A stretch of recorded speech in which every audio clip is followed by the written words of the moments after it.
Welcome to the HCI family of podcasts. We're your source for personal, professional, and organizational growth and development. We share our own original research, explore industry trends, and interview executives and thought leaders from across the globe. Join us for practitioner-oriented content around all things leadership, HR, talent management, organizational development, and change management. Maximize your personal and organizational potential with the HCI family of podcasts. Kenneth Berger, welcome to the conversation today. Thanks for having me, John. Appreciate it. It's a real pleasure to be sitting down with you today. You're joining us from San Francisco. I'm south of Salt Lake City in Utah. And today we're going to be talking about the typical mistakes leaders make when trying to drive change or influence others. As we were talking in the pre-interview, this is just something we both are really passionate about, something we think about all the time. And frankly, it's a super common issue. We know that so many change initiatives fail within organizations, or at least they don't have the impact that are intended within organizations. And so well-intentioned leaders often fall short. And there are typical just unnecessary mistakes that are made consistently. There are these pitfalls that people step into that can be avoided. So we're going to talk about this and unpack this together today. As we get started, I wanted to share Kenneth's bio with everybody. Kenneth Berger coaches startup leaders to prevent burnout, take a stand for the life they want, and leave their unique mark on the world at large. After 20 plus years in the tech industry, he's a trusted confidant to startup CEOs, a former founder backed by top investors, and one of communication cornerstone Slack's earliest key hires. He's also seen and felt all the needless pain these companies can create. His mission is to help business leaders minimize their suffering, maximize their impact, and find peace and balance in their lives. These days, he's working on a book titled Ask for What You Want to share his practical techniques for achieving your dreams with the world. I love that. We'll talk more about Ask What You Want throughout the conversation today. But before we dive on into the broader conversation, is there anything you would like to highlight about your background or personal context?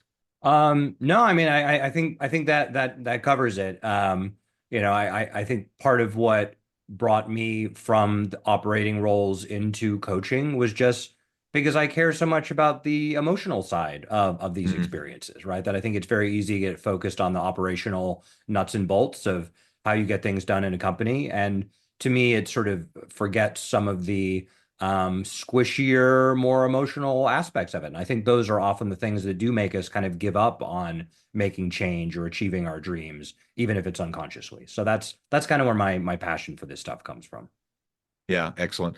And I think implicit in what you were just saying is a lot of times we talk about change, driving change in the workplace, driving, big scale change initiatives in our organizations, but it's also in our personal lives. It's at home, it's in our families, it's in our personal careers, but also just in our non-career related, our personal lives.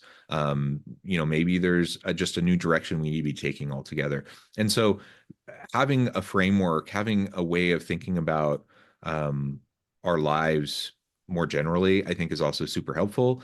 And it's something I think we're all striving for, like finding a better balance, especially as we move through life. Perhaps when we're younger and, we just have boundless energy and we're like ambitious and, maybe when we're in our like early 20s and early 30s, we're just like, whatever, gung ho and moving forward. But, that fades for most people. And you start to realize there's kind of more to life than that. But then you wonder, well, what are you going to spend your time and energy doing? And there's so many possibilities. There's endless possibilities. So being able to explore that and discover what's right for you, that's sometimes scary for people, frankly. So anyways, great context for why you got into this work and the why behind it and really moving into the ask for what you want kind of framing for what you're doing. Okay, so let's start to unpack some of these types of typical mistakes that leaders make, and feel free at any point to start to pull in some of the ask for what you want stuff into this. But yeah, what are, if you were to like lay out, I don't know, a handful, five things that you see as those most common types of issues, the most common pitfalls, what would those be? Sure. It's funny to me because I think if you surveyed a bunch of professionals, you wouldn't have anybody saying like, "Oh yeah, I've given up on my dreams. I don't ask for what I want. I don't push for the things I care about in life." But Sure. nobody Yeah. does that on purpose, right? And yet there are these ways in which we kind of unconsciously or implicitly kind of give up on taking a stand for the things that we want. And so to me, mistake number one is really kind of ignoring how you feel, right? Because I think that often we have a lot of stories about, oh, this is just tough, this is how it is, or, I have to prove myself, and sort of level up before I can, do the things that I really want to do, or I can't show any vulnerability or ask for help or all these sorts of, or I can't, ask for a change in relationship, even if I'm in a very awkward, bad relationship with the people that I work with. And so all these things, we have all these stories about, oh, well, me feeling bad doesn't really matter. It's not a focus, it's not important.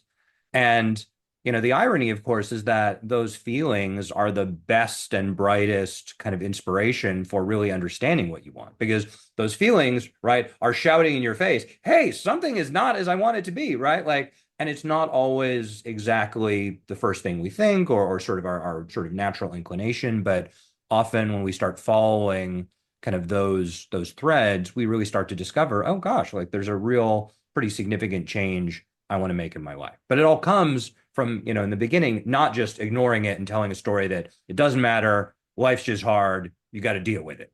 Um, Yeah. And I mean, certainly life is hard and we do have to be resilient and we do have to learn to roll with the punches. And, there's is an extent to which we have to deal with it. Like, so there is some truth to that, right? But we tell ourselves, I think we tell ourselves the lie that we just endlessly have to deal with it, like we're an abusive relationship or something. And and that's not true, right? Like mhm. we do have choices, we do have options, and we can make changes, career changes. We can get into different roles, even if we stay in the same organization. We certainly we can make adjustments or at least mindset shifts in how we're approaching the work that we do that can make all the difference in the world. Yeah, absolutely. And I think the irony is that, often we don't go and ask for what we want because we think, oh, it's going to be too stressful or too hard or too risky. And really what we're afraid of is, can I tolerate the emotions of this sort of uncomfortable situation? When already the fact that we're dealing with life not asking for what we want, not pushing for the change that we want to make, that's uncomfortable too. We're already great at tolerating uncomfortable emotions. You can't really help but practice that skill in life. And just the question is, are you going to sit in the status quo, or are you going to find that courage to move forward even through the sort of inevitable uncertainty and discomfort that comes with that? Yeah, I guess it's the discomfort that we know versus the unknown discomfort, right? Right. And that unknown, that uncertainty, that is so scary to people, that oftentimes people just opt for the complete discomfort of what they know.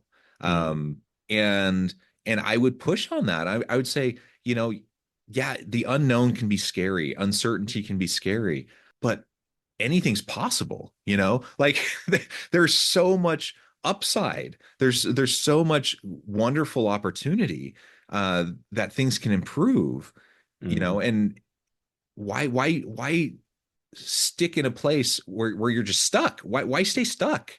When there's so much potential upside. No, things aren't magically going to get better. It's the grass isn't just greener. You do have to do things differently. Things have to change in order for things to improve. That is true, but yeah, I mean, you can get unstuck and you can make changes and things can get better. Absolutely. And so, give yourself some credit. You deserve it, and then make the changes necessary. That's what I would tell people. And don't sell yourself short. Yeah, I always think it's funny that sometimes people try to argue for making an ask by saying, "Oh, it doesn't hurt to ask." And I think we all kind of know the reality is that like asks often do come with risk, right? It's sometimes it can hurt to ask. And so to me, the reason to ask for what you want in life is not because it doesn't hurt to ask, because of course there's always some risk and uncertainty associated with anything, but because it hurts to not ask, right? It's painful to stick in the status quo and try and pretend that like you don't want anything, you don't want any change, that you're just fine with everything as it is. Because even if you're in acceptance of your life as it is, we all have aspirations and things that we want to see, impact that we want to make, before we're gone from this world. Um, and so I think, if I had to highlight a second mistake I see a lot, it would be that kind of waiting for a sure thing to ask of like, oh, Yeah. well, I don't know exactly what's going to happen, or like, I don't know how it's going to land. So I'm just not going to say anything, or I'm going to wait for an expert to tell me I should ask this way, and I think often we end up waiting forever, right? Because there's no sure things, right? Like we have to sort of go forward and make our ask, even though there always is uncertainty associated.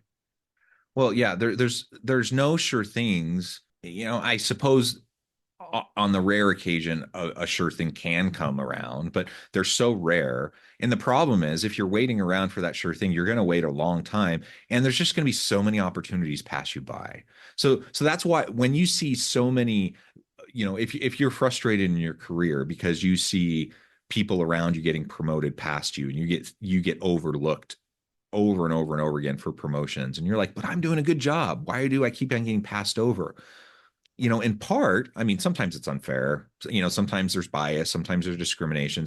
There's all those things that can play a role, absolutely.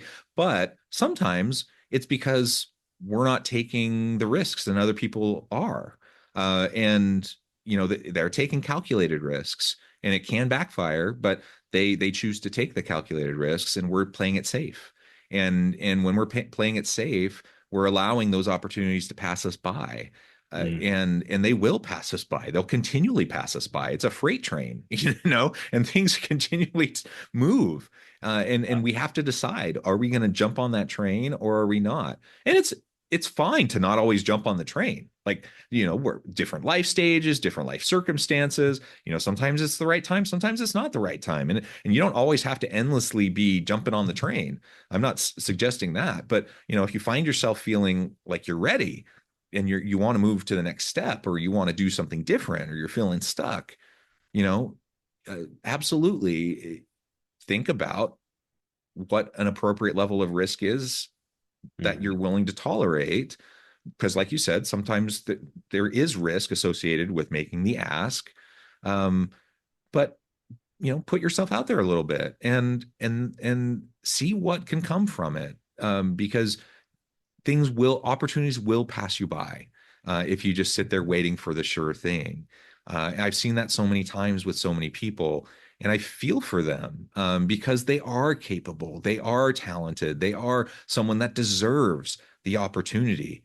But sometimes you have to go out and grab the opportunity, and it's not just going to fall in your lap. Well, and part of the argument I make in my writing about this is that influence is a set of skills that we need to sort of proactively develop.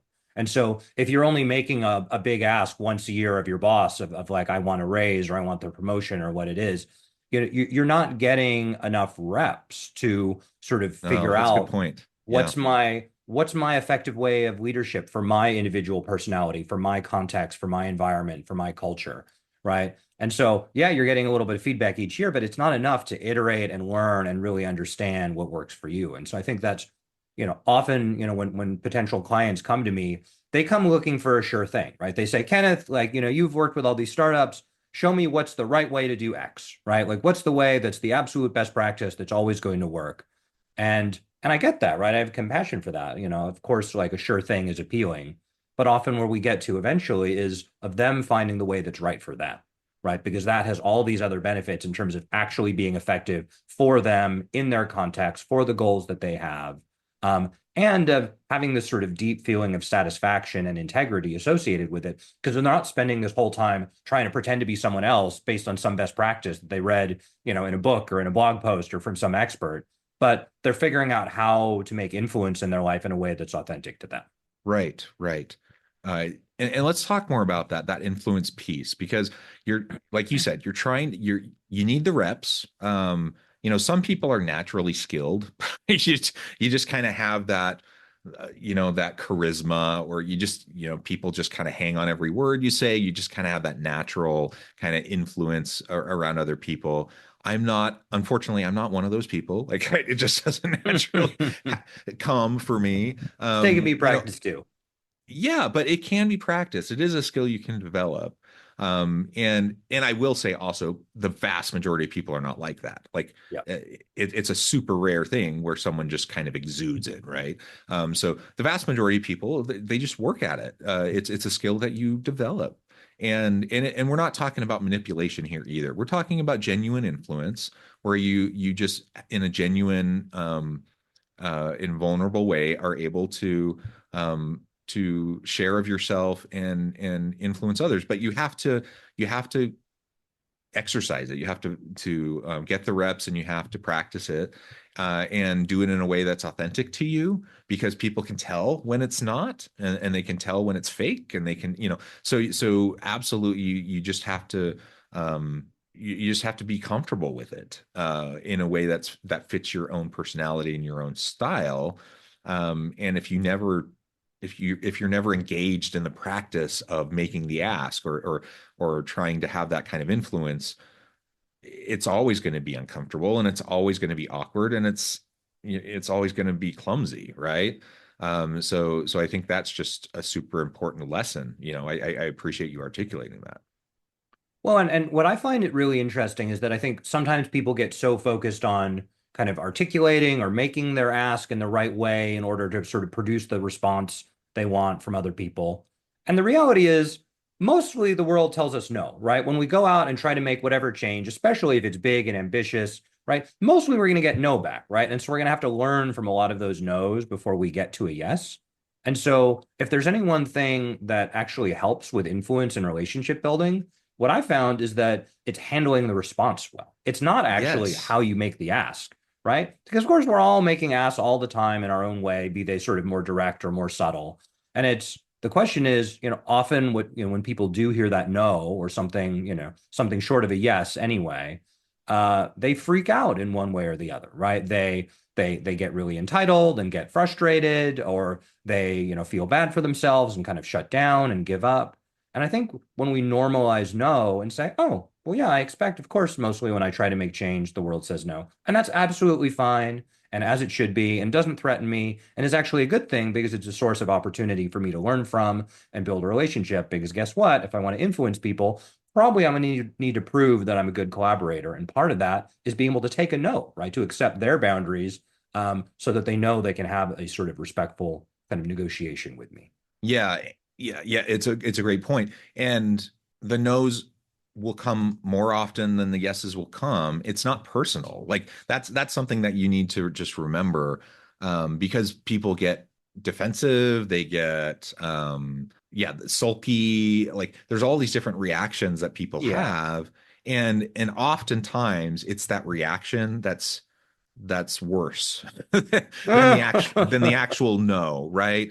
Because then you may come across as petty, or you may come across as childish, or you may come across as, there's all these things that it's far worse than just making the ask and getting the no. Mhm. People expect you to ask for stuff. If I'm a manager, I expect my people to come to me and ask for things that I can't always give them, Yep. including a raise or a promotion, or, a particular accommodation, or a particular, time off when I can't do it, or like there's all sorts of things that people are going to ask, and I know I'm not going to be able to give it to them, right? And so it's not a matter of like, not being willing to receive the ask.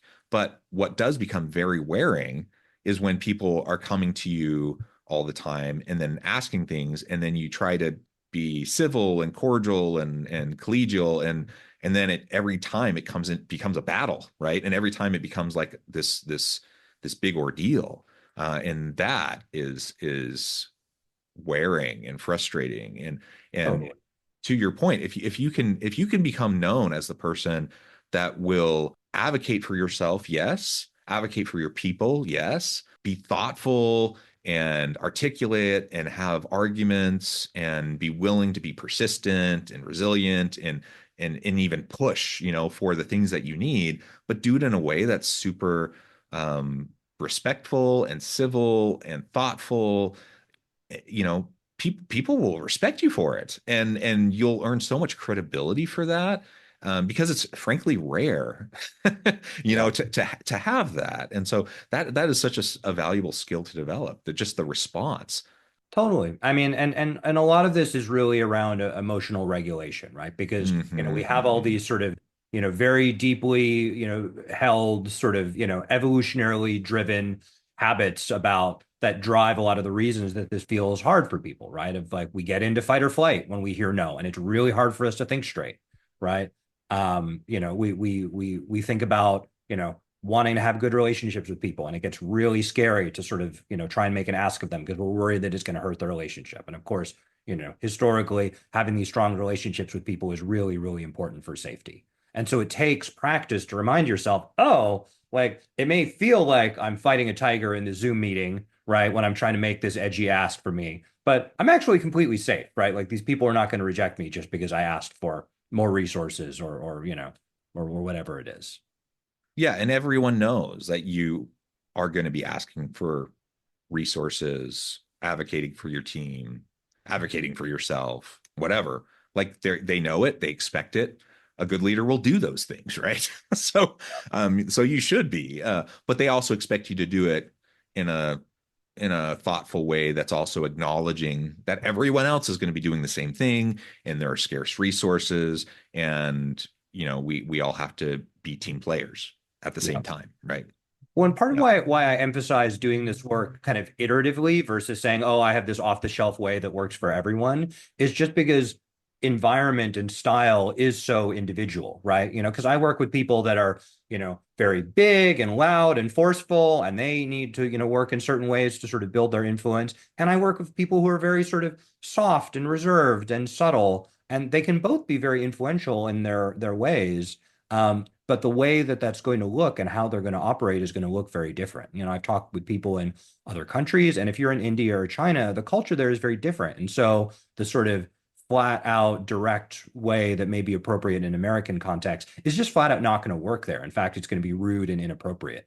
And so I think to me, what's cool about sort of figuring out your mode of influence, both for the culture that you're in, the country, the company, et cetera, but also like yourself and your personality and your own individual inclinations, is that then you can both be incredibly effective in terms of making asks and building relationships with people, but you also don't have to pretend to be someone else. You can do it in a way that's actually authentic to you, which is a huge relief. And it's funny because I think a lot of people, when they look at this framework, they think, oh, it's about more effective ads, it's about better relationships. And yes, of course, it is about those things.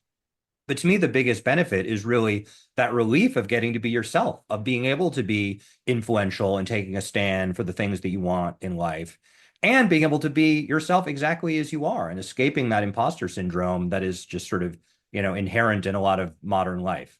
I think people often underestimate how much energy they're expending day to day, just trying to pretend that everything is fine and they don't want anything, and trying to be some other version of themselves that's not the true them. Well, Kenneth, this has just been a really fun conversation. I note the time, which has just flown by. We're already nearing the end of our time together. I'm going to have to let you get on with your busy day. But before we wrap things up for today, I wanted to give you a chance to share with the audience how they can connect with you, find out more about your work, where they can find your book, and then give us the final word on the topic for today. Sure. So, my challenge to all of you folks is to go out and ask for what you want and to accept the response with grace. Because I think you'll find the more you practice that, the more you'll be able to make change in your life and be yourself along the way. So to learn more about this stuff, please feel free to visit my website at kberger.com, Kberger. You'll find links to everything there. Oh, got sirens coming past me in San Francisco. Um, and follow me on LinkedIn. You can find me there. I've got a mailing list there, or you can read more about Ask for What You Want on Substack as well. So it's afwyw.substack.com. Wonderful, wonderful. Kenneth, thank you so much. It's been a real pleasure. I encourage the audience to reach out, to get connected, find out more about what Kenneth can do for you, check out the framework, all the great resources. And as always, I hope everyone can stay healthy and safe, that you can find meaning and purpose at work each and every day. And I hope you all have a great week.